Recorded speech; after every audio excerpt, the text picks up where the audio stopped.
Muy buenos días. Vamos a presentar un caso clínico basado en el razonamiento que se presentan en el taller de casos clínicos y protocolos de soporte clínico en el programa de docencia de medicina interna del complejo hospitalario, junto con nosotros en el Departamento Nacional de Estandarización de Protocolos Clínicos. Inicialmente lo estamos haciendo con el Servicio de Medicina Interna del complejo y ya se nos ha sumado, aceptado, y vamos a revisar un caso clínico del Hospital Manuel Amador Guerrero de Colón, y vamos a hacerlo en forma similar en función de introducir el razonamiento diagnóstico en el proceso de aplicación e implementación de los protocolos de soporte clínico. Este caso lo presentó el doctor Einar Gutiérrez Sáez, que es un médico residente de primer año de medicina interna pasado. El caso clínico es una mujer de 42 años con historia de 4 días de evolución de polidipsia, poliuria, asociada a náuseas y vómitos de contenido alimentario, con somnolencia, dolor abdominal generalizado, intensidad de 6 sobre 10, y desde hace 2 semanas ha tenido pérdida de peso significativa de cerca de un 15% del peso corporal total. Refiere el familiar que en las últimas horas ha cursado con somnolencia, motivo por la cual deciden acudir a una institución privada, donde lo refieren a nuestra institución. No hay antecedentes importantes en esta paciente, excepto que su padre tiene diabetes mellitus tipo 2. Al examen físico, muy sintetizado, presentamos los signos vitales. Tenía 136 sobre 78 de presión arterial, tenía una frecuencia cardíaca 104, tenía frecuencia respiratoria de 24. Tengan en consideración estas cifras para después el análisis posterior, porque esto hay que analizarlo. Y informan en el expediente un Glasgow de 15 sobre 15, a pesar de que decía que estaba con somnolencia. Y tenía una saturación al aire ambiental de 99%. El resto del examen físico está normal, excepto que tenía un poquito, taquiarritmia, los pulmones estaban bien, el abdomen no estaba distendido, los ruidos estaba blando, con el dolor en difuso, pero es un abdomen blando, no es un abdomen agudo, los ruidos aéreos presentes, y no tenía edema en miembros inferiores. Entonces la construcción fundamental, la construcción del síndrome, que es la asociación, a la correlación, ya sea fisiopatológica, de factores epidemiológicos, de factores de riesgo cardiovasculares o factores de riesgo genéticos o de cáncer, factores de riesgo sociales. Entonces es importante considerarlo en la interrelación esta, que no es una suma de las partes, esto no es un listado, esto es una correlación, tiene que haber un fundamento de correlación clínico, fisiopatológico, epidemiológico, etc. Entonces resaltamos los síntomas con que predomina, con que vino la paciente, y se construye, el primer síndrome que se construyó es obviamente, esto es en el momento de no tener examen, cuando el paciente llega al consultorio y le relata los síntomas al paciente, al médico, el médico lo examina, sin tener ningún examen, tiene que hacerse una apreciación del diagnóstico, sus consideraciones de diagnósticos diferenciales, o la consideración del síndrome. Entonces, en una forma a priori, muy sui generis de los médicos, obviamente aquí polidipsia y poliuria le suena como diabetes mellitus tipo 2 de novo, con cetoacidosis diabética, pues ya tenía dolor abdominal y somnolencia, ¿no? Entonces el residente pone que esto es una probabilidad de un 80%, y lo otro es que tenga una diabetes mellitus tipo 2 con descompensación simple, un 20% sin cetoacidosis. En este momento no se tienen los exámenes. Pero es muy importante, cuando uno solamente pone un solo diagnóstico, que es aquí, diabetes, cetocidosis diabética, un solo diagnóstico. Entonces hay el riesgo de errar en los demás consideraciones e hipótesis diagnósticas, porque lo está cerrando a solamente cetoacidosis por la poliuria, porque los otros síntomas pueden darlo en otras enfermedades, otros problemas, ¿no? Entonces, esto hay que tenerlo muy en cuenta en el proceso diagnóstico. Hacer un diagnóstico único es un solo disparo, y entonces si uno se equivoca, entonces tendrá que reconstruir nuevamente. Por eso es importante la reconstrucción del síndrome, y del síndrome sale el diagnóstico diferencial. Entonces estamos de acuerdo que hay un síndrome de poliuria, polidipsia, que son lo más relevante acá, polidipsia, poliuria, con dolor abdominal generalizado, pérdida de peso y somnolencia en una mujer de 42 años. El diagnóstico diferencial entonces un poco más ampliado, más razonado, porque aquí no tenemos exámenes y no hay que hacer no solamente la intuición, uno se puede equivocar, ¿no? Entonces la diabetes mellitus con cetoacidosis es un 60%, el estado osmolar hiperglucémico es un 20%, el síndrome de hipercalcemia solo, ¿no? O hipercalcemia maligna porque tenía pérdida de peso, pero puede ser hipercalcemia con polidipsia, poliuria, dolor abdominal, pérdida de peso, somnolencia, el calcio da somnolencia. Entonces habría que considerar el calcio acá, ¿verdad? Entonces, obviamente que desde el punto de vista de los factores fisiopatológicos, epidemiológicos, genéticos, etcétera, estas consideraciones hay que tenerlas en cuenta, obviamente, ¿no? Y el otro es una pancreatitis aguda. Pues esta paciente tiene dolor abdominal, se desencadenó una descompensación del azúcar, ha perdido peso, en somnolencia, y esto puede verse una pancreatitis aguda o un cáncer subyacente que haya debutado en esta forma como cetoacidosis diabética, en una probabilidad mucho más baja. Entonces aquí tenemos un poquito más amplio algunas consideraciones. Recuerden que esto es antes de hacer el primer examen de laboratorio. Esto es antes. Estas son las hipótesis diagnósticas. Acá solamente les quiero introducir para que tengan en cuenta un aspecto de la inteligencia artificial. Yo comparo la inteligencia artificial como las redes sociales. Las redes sociales son tan fundamentales en el mundo, en la humanidad, muy importantes las redes sociales, pero obviamente las redes sociales son tan peligrosas como buenas. Entonces, al usar las redes sociales o a usar la inteligencia artificial hay que hacerlo con criterio, igualito que en la medicina, con juicio clínico. Hay que aplicar estos juicios. Si usted le pone estos datos a la inteligencia artificial, al chat, en este caso es al chat, entonces le da una serie de consideraciones diagnósticas, obviamente de diagnósticos diferenciales, ¿no? Algunas consideraciones que obviamente pueden en algún momento identificar alguna patología que uno no ha tenido en cuenta, ¿no? Pero hay que tener mucho cuidado en usar la inteligencia artificial. El cuadro clínico lo describe nuevamente y considera algunos otros aspectos, ¿no? Algunos otros aspectos de la medicina. Yo le pregunté al chat que si me puede escribir el síndrome en esta mujer con los datos que ya teníamos. Y el chat GTP me puso, GTP OpenAI, síndrome de polidipsia poliuria. Obviamente esto lo sabíamos, ¿verdad? Síndrome de polidipsia de poliuria, porque era como lo más relevante, ¿no? Polidipsia, poliuria, dolor abdominal, pérdida de peso, somnolencia, ¿no? Entonces, este es un síndrome que puede abarcar todos estos aspectos. El síndrome de polidipsia, poliuria, y esto nos lo dijo el chat GTP, pero ya lo sabíamos, ¿no? El médico siempre pone síndrome de polidipsia, poliuria en este caso, ¿no?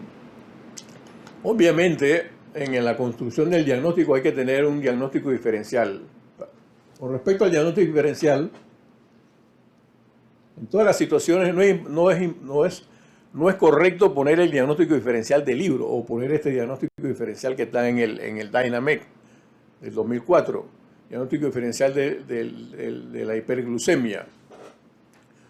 Entonces, o de la acidosis, esto es más tarde, ¿no? Esto es más tarde, todavía no. Entonces, el diagnóstico diferencial uno lo puede revisar en los libros para tener en cuenta los diagnósticos diferenciales de mi paciente, específicamente porque esto es un aspecto personalizado, mi paciente. Generalmente en el taller valoramos la métrica de los signos y síntomas. La métrica basada en estudios clínicos, obviamente, en estudios clínicos descriptivos, y basado en la sensibilidad y en la especificidad de los signos y los síntomas. En este caso de cetoacidosis, primera vez que se nos presenta la situación, que no encontramos los síntomas estos ya descritos, la sensibilidad y la especificidad para cetoacidosis diabética. Sabemos que se dan en cetoacidosis diabética, sabemos que son frecuentes en cetoacidosis diabética, pero para usar la métrica, para hacer el análisis bayesiano, necesitamos los números, cuantificar los datos, y acá no lo encontramos. Así que no vamos a hacer en esta presentación un análisis clinimétrico de los signos y los síntomas. Entonces nos vamos a los laboratorios. Como no hacemos el diagnóstico, no utilizamos los signos y los síntomas para la construcción, entonces nos vamos ya al laboratorio. Y estos son los laboratorios. Tiene una hemoglobina de 11 gramos, tiene plaquetas un poco aumentadas. Fíjense, la creatinina está en 0.4, el nitrógeno urea en 4, o sea que esto está diluido, tiene una hiperfiltración, será porque esto está subhidratada, dice, y tenemos una creatinina muy baja y un nitrógeno urea muy bajo. Entonces puede deberse a que haya un periodo de hiperfiltración inicial de la diabetes que se presenta de nuevo, ¿no? El sodio estaba más o menos normal, el calcio está normal, así que ya vamos reconstruyendo nuestro diagnóstico diferencial. La hemoglobina glicosilada ya estaba en 12.4, entonces ya estamos sopesando entonces nuestro diagnóstico diferencial. Esto es para analizar, no para poner solamente en el expediente, la osmolaridad en 304 y el anion gap en 25. Entonces ya estamos ya orientados al primer diagnóstico, que era la cetoacidosis diabética, ¿no? Y aquí no hay un estado hiperosmolar, está en 304 solamente, ¿no? Aquí para poner los gases arteriales de este paciente, fíjense, es importante, tenía 7.25, uno de los gases arteriales que pienso que fue uno de los primeros que se hizo en el servicio de urgencia, ¿no? Tenía un CO2 en 6.2 solamente, 6.2, y un bicarbonato en 2.8 solamente. Bueno, esto ya como que no se usa mucho, esto lo usamos mucho en la residencia, el nomograma de Ziegler-Andersen, pero aquí es importante para que vean un aspecto. El CO2, 6.2, está bien bajito el CO2,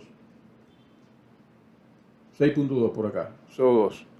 O sea que prácticamente está hiperventilando esta paciente. Fíjense la frecuencia respiratoria que le habíamos dicho. Entonces esta paciente está hiperventilando. O sea, si está hiperventilando, está sacando todo el CO2, obviamente esa hiperrespiración le está produciendo una disminución del flujo cerebral, 6.2. Es una situación delicada porque disminuye el flujo cerebral. Eso se usa para pacientes que tienen edema cerebral, los expertos que manejan neurointensivo, ¿no? O intensivo. Y el bicarbonato está muy bajo. El bicarbonato aquí estaba en 2.8. O sea que prácticamente este paciente con un CO2 muy bajo, un bicarbonato bajo y un pH de 7.2 queda aquí. Fíjense, no está compensado. Este paciente está reciente, desarrolló esa cetoacidosis reciente porque al llegar al cuarto de urgencia no tenía ninguna compensación. Pero lo que llama la atención, puse este cuadro para llamar la atención, que estando aquí no compensado, este paciente, los signos vitales que anotan es 104. Bueno, puede ser 104, pero la frecuencia respiratoria en 24. O sea, 16, 18, 24, o sea, tampoco estaba hiperventilando, no tenía una respiración de Kuhn-Moll, una hiperventilación. Tenía 24 que estaba aumentada, obviamente está aumentada. Pero para tener estos datos, uno esperaba que este paciente tuviera una frecuencia respiratoria más alta para estar lavando el CO2 a 6.2. Entonces es importante anotar los signos y los signos vitales correctamente. Entonces, y analizarlos si eso se correlaciona en este caso, con los gases arteriales, ¿no? Entonces uno debe razonar, no solamente poner los datos en el expediente, sino hacer un razonamiento clínico y hacerse un análisis crítico si usted cree que hay algo que no está bien. El razonamiento en el análisis de los resultados de laboratorio.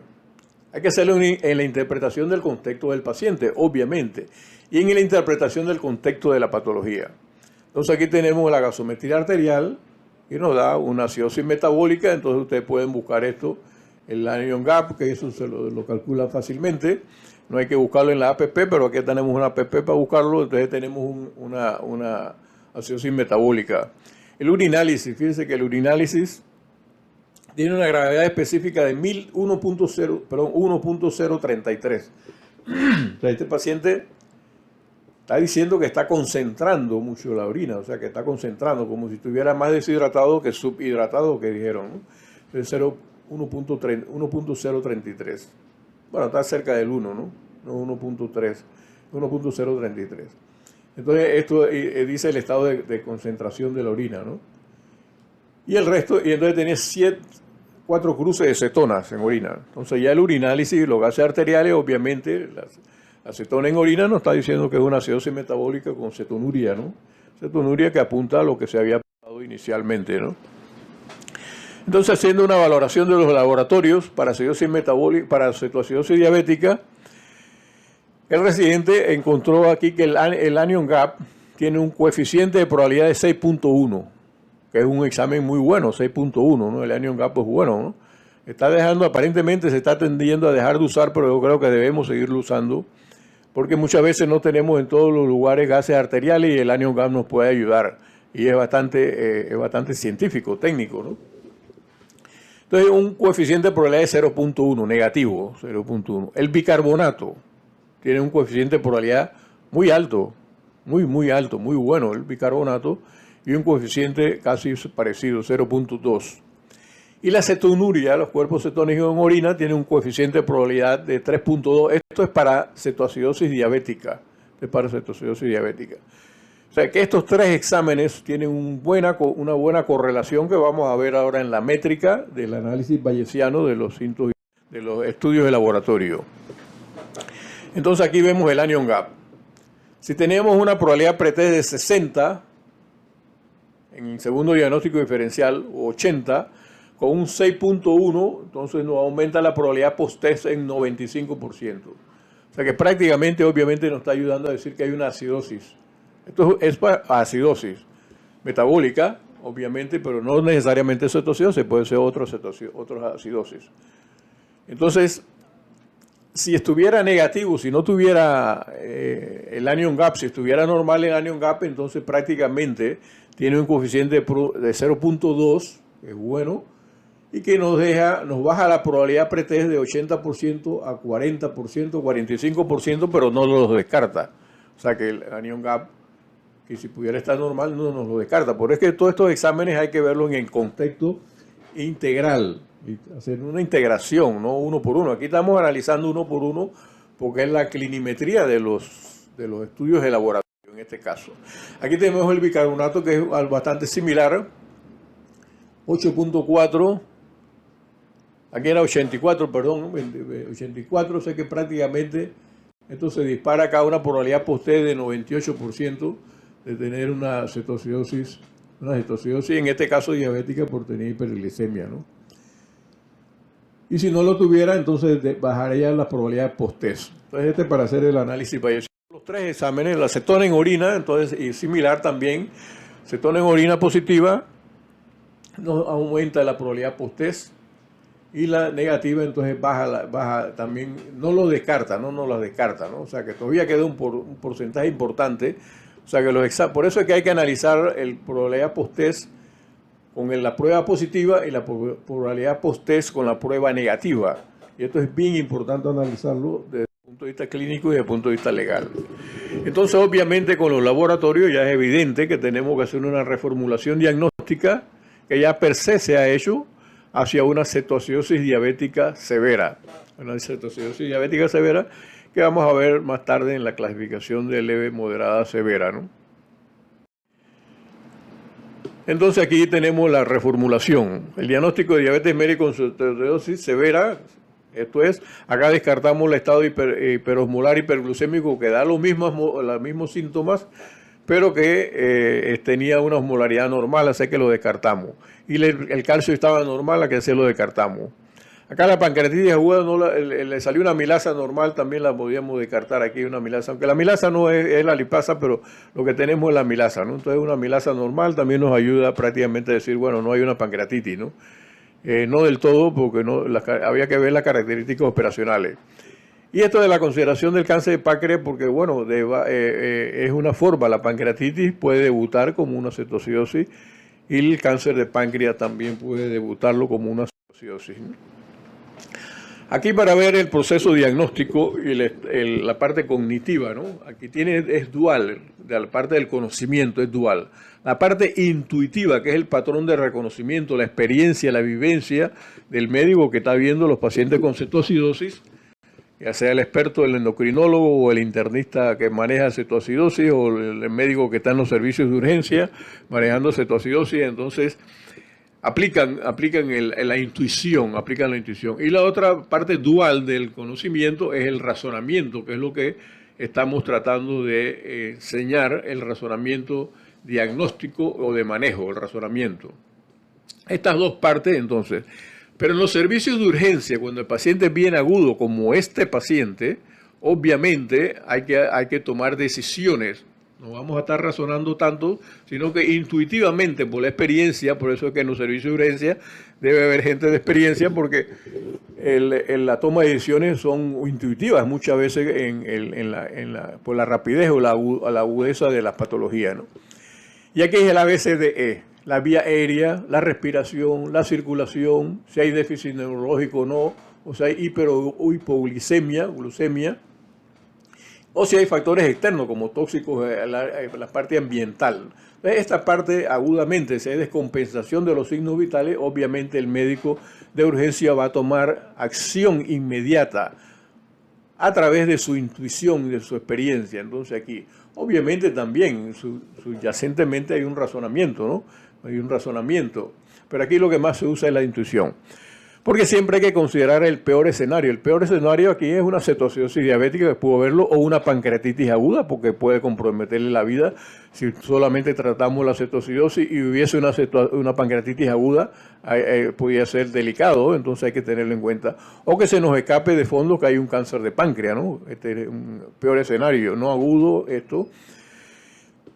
Y en otros casos, no en este caso, obviamente el peor escenario es un infarto agudo del miocardio, un síndrome coronario agudo, una disección de la aorta torácica, un tromboembolismo pulmonar, un TEP. Esto es en otros casos, digamos, de dolor torácico, entonces la parte aguda con que se presenta el paciente, ¿no? Entonces esta es una toma de decisiones un poco diferente al aspecto dual del conocimiento, que es la intuición y del razonamiento, donde vamos a centrar. Entonces los residentes, cuando admiten al paciente, le ponen un plan de manejo inicial, la hidratación obviamente según el protocolo, la infusión de insulina ajustada a las metas, el control de trastorno electrolítico, reiniciar la vía, iniciar insulinoterapia, las interconsultas del endocrinólogo, el psicólogo posteriormente, la nutricionista, y colocar los protocolos, ¿no? El protocolo de cetoacidosis diabética, que en este expediente debió estar el protocolo de cetoacidosis diabética, ¿no? Y este es el protocolo de cetoacidosis diabética. Aquí tenemos los criterios anteriores del ADA, los criterios del leve, moderado a severo, ¿no? Y esto está considerado en nuestro protocolo, que ya lleva mucho más de 10 años, que lo hizo la doctora Guadalupe Pérez cuando era residente de medicina interna y ahora una brillante endocrinóloga. Entonces, y no han sido modificados. Entonces vamos a tener la primera o la primera versión de modificación de este protocolo. Y basado entonces en esta publicación del British Diabetes y el ADA, donde ya consideran la glucemia sobre 198. Entonces bajan este criterio de 250 a 198. Y entonces los criterios de cetoacidosis diabética 2023, glucosa en sangre capilar superior a 198 y en euglicémica puede ser menos. Entonces, cetoacidosis euglicémica que vamos a ver ahora, las cetonas en orina y el pH arterial. Entonces esto es lo tradicional que ya estaba y esto está en el protocolo. Y aquí vamos a modificar algo de los valores de la glucemia en la actualización del protocolo. Y el protocolo nos dice, nos guía a la persona porque es importante. Aquí el médico que está atendiendo a este paciente con una cetoacidosis va a ser el endocrinólogo. Los endocrinólogos no están en los servicios de urgencia y no están para llamada para el servicio de urgencia de una cetoacidosis.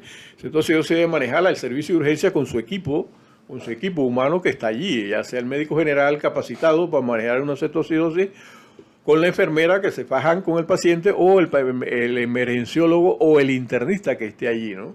Que esté en el servicio de urgencia.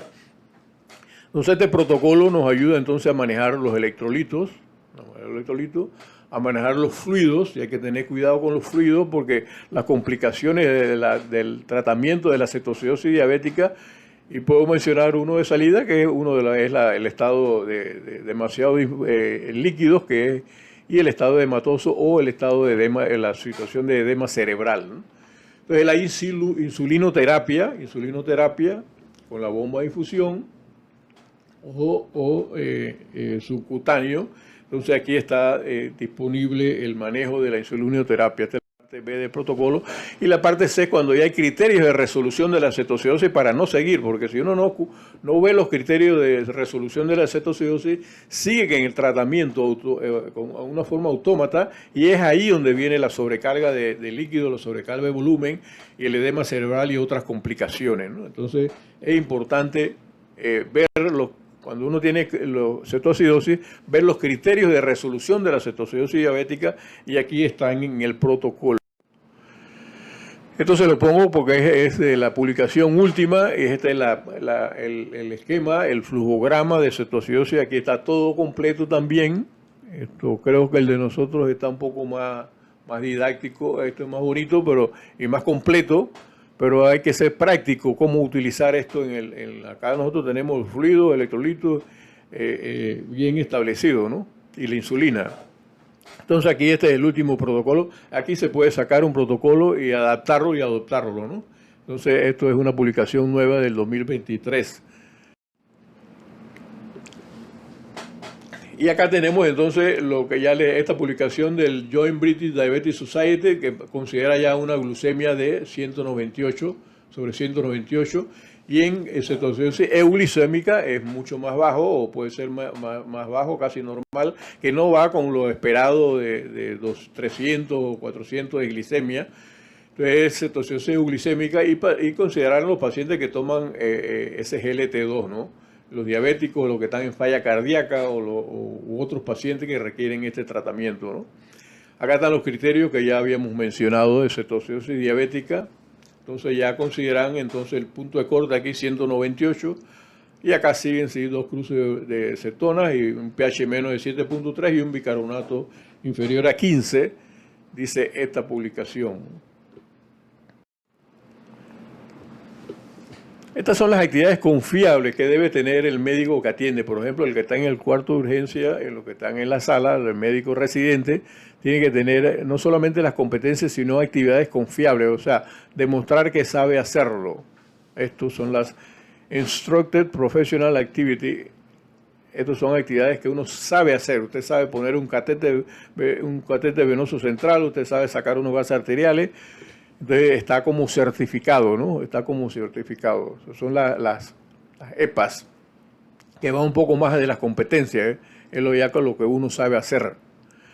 Entonces, obviamente, el conocimiento, las habilidades y las actitudes en todas las patologías. En este caso de cetoacidosis diabética, entonces hay que tener conocimiento de la patología, tener las habilidades de proceder rápidamente, como si fuera un shock séptico. Aquí es una situación de emergencia y aquí hay que actuar rápidamente. Entonces aquí hay que tener estas habilidades, son importantes, y la actitud. Entonces la actitud es importante, que este paciente está bien grave, ¿no? La toma de decisiones clínicas, bueno, le hicieron el tratamiento de manejo de hidratación, insulino y la corrección de los trastornos electrolíticos. Esto lo hace el residente o el que admite el paciente, y más bien el residente. El seguimiento en la cabecera del paciente o en los cambios de los turnos es fundamental. Y es fundamental ya bien considerar siempre el manejo, ya el cambio del manejo de lo agudo a lo ya más estable, más control del paciente cuando ha salido de la cetoacidosis, ¿no? Entonces lo importante aquí en la solución de los problemas, bueno, aquí la solución del problema era confirmar el diagnóstico el manejar las metas del diagnóstico de la cetoacidosis según las guías clínicas, o el protocolo. Recuerden que los protocolos se extraen de las guías clínicas, ¿no? De las guías clínicas esencialmente, ¿no? O revisiones sistemáticas de las guías clínicas. O sea, el protocolo no nace solo, nace de una evidencia científica, y la evidencia científica mejor son las guías clínicas, las revisiones sistemáticas. Pero eso tenemos que hacerle un consolidado, ¿no? Que es el protocolo de soporte clínico que nos va a ayudar en la cabecera del paciente. Y algunas otras soluciones de los problemas. La preferencia del paciente, bueno, hay que respetar la preferencia del paciente. Aquí en este caso, bueno, son cosas generales, ¿no? El diagnóstico oportuno, eso obviamente no en este caso, porque aquí se hizo rápido, que le dieran un manejo correcto al paciente. La recuperación funcional es muy importante. Eso es más bien deseo que preferencia, ¿no? El pronto egreso, obviamente, la gente tiene familia, tiene hijos, tiene trabajo, tiene que llevar la economía a la casa, y entonces hay que considerar el egreso del paciente lo más pronto y con seguridad, obviamente, ¿no? El proceso de egreso debe ser bien fundamentado, ¿no? Y la reinserción laboral, que siempre hay que tenerla en cuenta, ¿no? Las órdenes de admisión, entonces, deben estar coherentes con el diagnóstico y con el diagnóstico diferencial o diagnóstico de trabajo, ¿no? Entonces, en el proceso de atención de un paciente uno tiene que considerar todos los aspectos integrales, ¿verdad? Hay diferentes niveles de complejidad en las instalaciones de salud. No todos los servicios de urgencia son iguales, no todas las salas del hospital, no todos los hospitales tienen diferentes niveles, tienen diferentes niveles de complejidad, tienen diferente capacidad del componente humano. Entonces el desarrollo organizacional es importante. Los insumos y los equipos es fundamental, contar con ellos, los insumos y los equipos. La infraestructura y el ambiente laboral. Las competencias ya el que está atendiendo, esto ya lo vimos. Las dificultades del sistema, en el manejo. Y entonces, porque todo esto hay que tenerlo en cuenta para el manejo de un paciente, no solamente la competencia de la persona que está atendiendo al paciente. Bueno, aquí pone el residente, en la historia clínica no hubo una comunicación efectiva con el familiar. No sé si esto es un error, pero puede ser que el familiar no se acercó o no le dimos la oportunidad, y aquí en este caso es bien fundamental. La comunicación es fundamental. Y bueno que lo puso porque tenemos que recalcar que la comunicación es una de las primeras competencias, si no la primera, del médico, igual que el conocimiento. O sea que la comunicación, tiene que tener una capacidad de comunicación con sus pares, con los pacientes y con los familiares. Esto es esencial. Entonces aquí parece que no lo hubo por algunos motivos, no necesariamente que el médico no quiso, ¿no? Puede ser que no se le dio la oportunidad, o el paciente estaba grave, no hubo una comunicación efectiva, o el sistema no nos acompaña para hacer una comunicación efectiva, pero hay que hacerla de todos modos, la comunicación efectiva con el paciente, y en este caso con los familiares, tenerlos al tanto de lo que está pasando. Y en el manejo de notas de demora por parte de servicios interconsultores, recomendaciones nutricionales para el egreso. Bueno, quizás no son errores, sino más bien, fallas del sistema, ¿no? Aquí quizás uno llama a un servicio, no en este caso, pero llama a un servicio y el servicio probablemente conteste muy tarde, varios días después, o semanas, y entonces eso sí es un problema que tenemos en los hospitales. La gestión clínica, bueno, ¿cómo contribuyo a la gestión clínica el residente o el médico tratante o el residente esencialmente? ¿Cómo contribuyo a la gestión clínica de los pacientes con cetoacidosis diabética? Entonces, no solamente ir a revisar la literatura, ir a revisar y salir en una conferencia, o escuchar una conferencia o dar una conferencia de cetoacidosis, eso no es suficiente. Entonces, la gestión clínica de pacientes con cetoacidosis. Entonces, uno como médico, como residente, debe estar involucrado en el sistema, en mejorar el sistema como efectivamente lo están haciendo todos los que están construyendo los protocolos. Y hago aquí un reconocimiento, un loor, a los residentes de medicina interna, que hay una escuela de producción de protocolos clínicos y de discusión de los protocolos con casos clínicos, ¿no? Entonces, ¿cómo contribuyo? Brindando docencia a los médicos internos, a las enfermeras respecto al diagnóstico, manejo y seguimiento de la cetoacidosis diabética, siguiendo el protocolo de soporte clínico del hospital. Colocarlo, verlo en el celular o en el expediente, en la computadora, ¿no? Haciendo trabajo de investigación clínica. Entonces es importante que el residente, algún residente, o si hubiese, no hay residente de endocrino, obviamente, pero un residente de medicina que quiera hacer un trabajo de cetoacidosis diabética, bueno, hay que hacer una base de datos de cetoacidosis diabética para poder hacer un estudio de investigación que está pasando con la cetoacidosis, Entonces esto es importante hacer una base de datos. Usted está contribuyendo aquí con la gestión clínica de esta patología porque va a contribuir a dar un aporte a la institución para que los demás pacientes se sigan manejando. No solamente manejar bien un paciente, sino sentar las bases para manejar bien todos los pacientes. Dando seguimiento hospitalario y ambulatorio, esto es importante, haciendo comunicación efectiva con el paciente y el familiar, ya lo dijimos. Y en el plan de egreso debe ser igual que el plan de ingreso, o sea, de la misma importancia. Cuando el paciente se va a la casa, entonces un egreso planificado. Bueno, la referencia a medicina interna o endocrino, si era el tema, la referencia a nutrición para la educación nutricional, el manejo de la insuinoterapia, educación por medio de la enfermera, la educación al paciente de cómo colocarse la insulina. A veces esto uno lo puede hacer en el hospital a veces no hay tiempo suficiente para la educación, pero debe hacerse. De todas maneras, este paciente debe entrar a una situación, aunque sea básica, elemental, de educación de cómo colocarse la insulina. Eso se le dice, pero hay que hacer un panfleto o algo, un tríptico a propósito. Ahora vamos a hablar de eso. El plan de egreso, bueno, de que las tomas de glicemia capilar, los cambios de estilo de vida que no son tan fáciles de hacer. Todo el mundo está con los cambios, los estilos de vida, y los determinantes de la salud cabalgando que no permiten que la gente haga un estilo de vida adecuado, ¿verdad? Esto es parte de la humanidad y de la sociedad. Esto no es tan fácil de hacerlo como decirlo. Lograr las metas del control de la diabetes y la educación de las complicaciones de la diabetes, ¿no? Aquí solamente le pongo esta diapositiva para que vean. Esto es el ADA en crisis hiperglucémica y este en cetoacidosis diabéticas en el adulto, ¿no? Entonces, este es del ADA y este es de la última revisión que les pusimos, y esto está en el Dynamet, para comparar los dos, ¿verdad? Esto es en crisis hiperglicémica y este es cetoacidosis diabética también. Los dos son cetoacidosis diabética. Acá tenemos entonces el leve, moderado, severo, ¿no? Que eso está en el protocolo, ¿no? O sea que no vamos a entrar en detalle en esto está en el protocolo, pero es importante tener en cuenta si estamos ante un paciente con leve, una cetoacidosis leve, o si es moderada, y moderada va a severa, o si es severa, entonces hay que estar al tanto de este paciente que debe ir a una unidad de terapia intensiva, una unidad de cuidado intermedio, o cuidados intermedios, o una unidad de cuidados crítica, o ser manejada por expertos. Entonces aquí este paciente hay que saber cuantificar entonces esto para dar a las personas correspondientes. Y acá tenemos entonces la comparación en la cetoacidosis diabética con el estado hiperomolar hiperglicémico. Entonces, fíjense la diferencia. Entonces, aquí es el pH, ¿no? Entonces, nuestro paciente no tenía estos criterios, no tenía más de 320, tenía 304, ¿no? Y el pH estaba ácido, hace que no cumplía con esto, pero era parte del diagnóstico diferencial inicial. Inicial significa la primera soda. Aquí solamente para tener en cuenta algo nuevo que se está publicando es la cetoacidosis diabética euglicémica. Y esto es sacado del Turkish Journal of Emergency Medicine de marzo de 2024. Entonces es importante la glucemia, la glucosa, menos de 250. Entonces, ya como lo bajaron en menos de 198.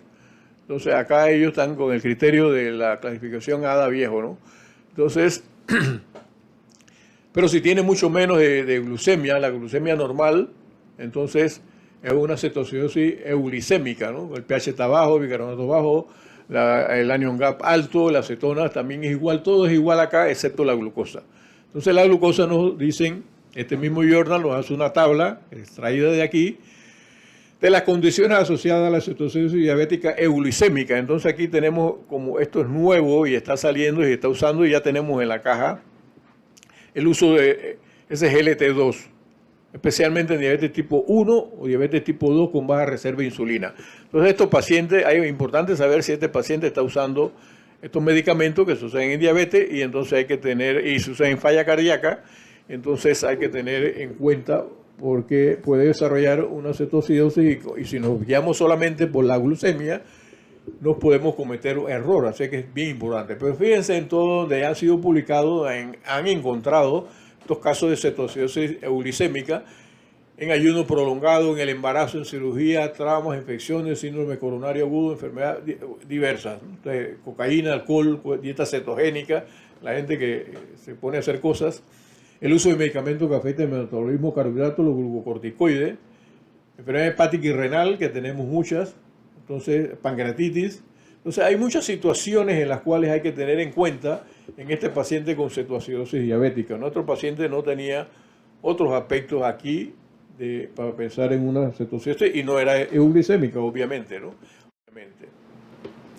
Entonces el protocolo lo hemos modificado, entonces le agregamos aquí los criterios nuevos de cetoacidosis del 2023, la glucemia capilar más de 198, que ya no es 250, y esto se sigue igual, ¿no? La acetona, 2 cruces, el pH bajo 7.3, bicarbonato menos de 15, y la cetoacidosis diabética euglicémica, lo ponemos que es una cosa rara, lo ponemos de todas maneras para tenerlo en cuenta, ¿no? El paciente tiene entonces la glucosa menos de 250 y probablemente ellos modifiquen esta escala. Si ya la escala nueva la están modificando 198, ellos van a tener que poner acá menos de 198, entonces va a ser una glicemia en 150, 160, 100, que uno no piensa que tiene cetoacidosis y se guía por la glicemia sola, ¿verdad? Pero los demás parámetros son iguales, los demás parámetros. Hay acidosis, de todas maneras, ¿no?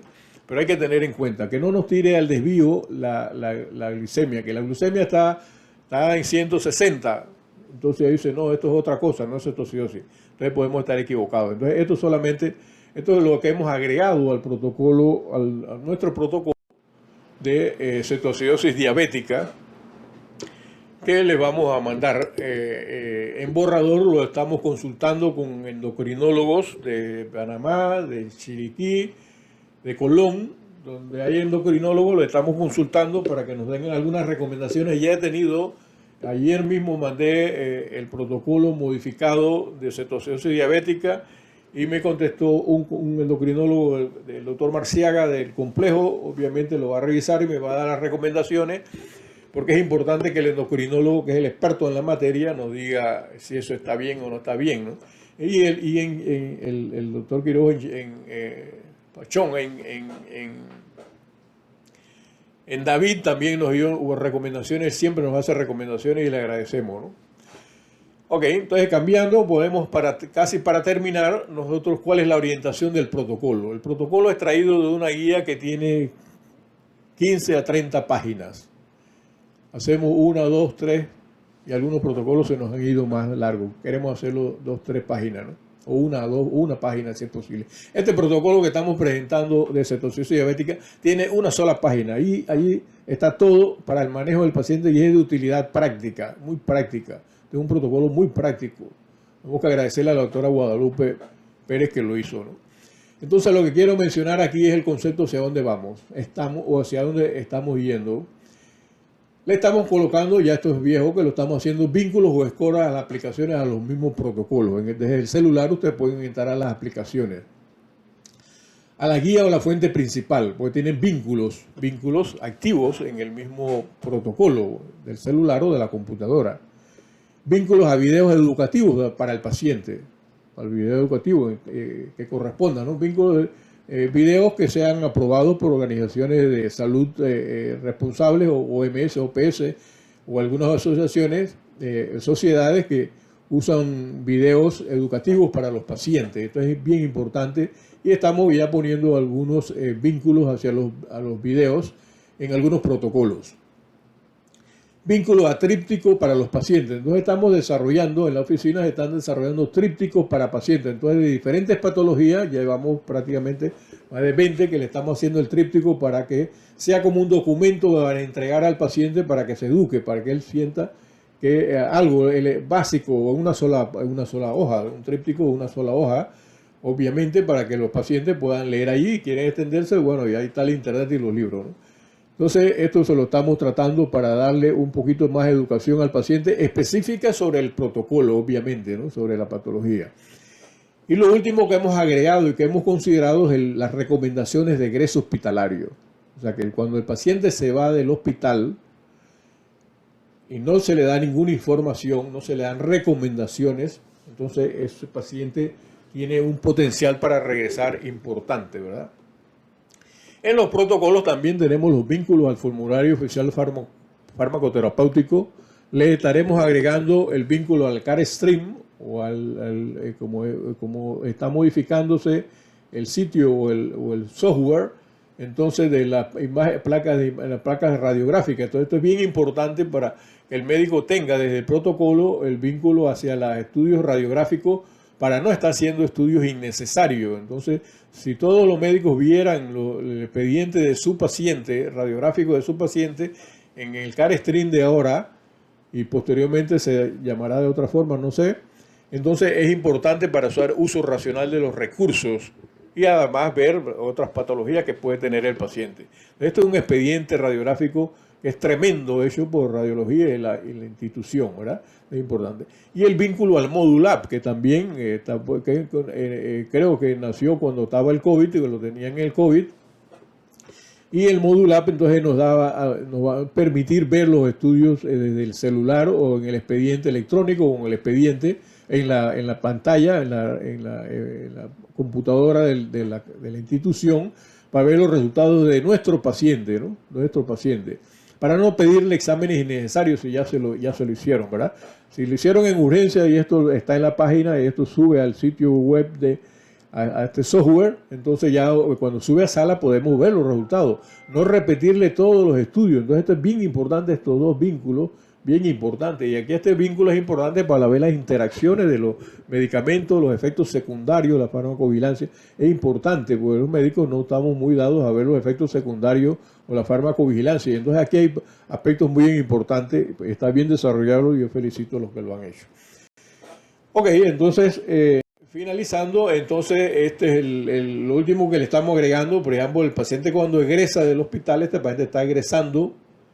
El paciente tuvo una cetoacidosis diabética, está egresando del hospital, agradecida, porque juntos vencieron la cetoacidosis en este caso, ¿no? Entonces aquí las recomendaciones serían, las recomendaciones de egreso del hospital sería cómo cuidarse para no recaer. Entonces algunas recomendaciones de egreso en los pacientes de infarto, de falla cardíaca, de cetoacidosis diabética, de neumonía, cualquier patología, que sea importante hacerle algunas recomendaciones de egreso por escrito, porque el paciente se le puede olvidar porque está viviendo situaciones diferentes a las nuestras. Finalizando, entonces yo le agradezco la atención que han tenido.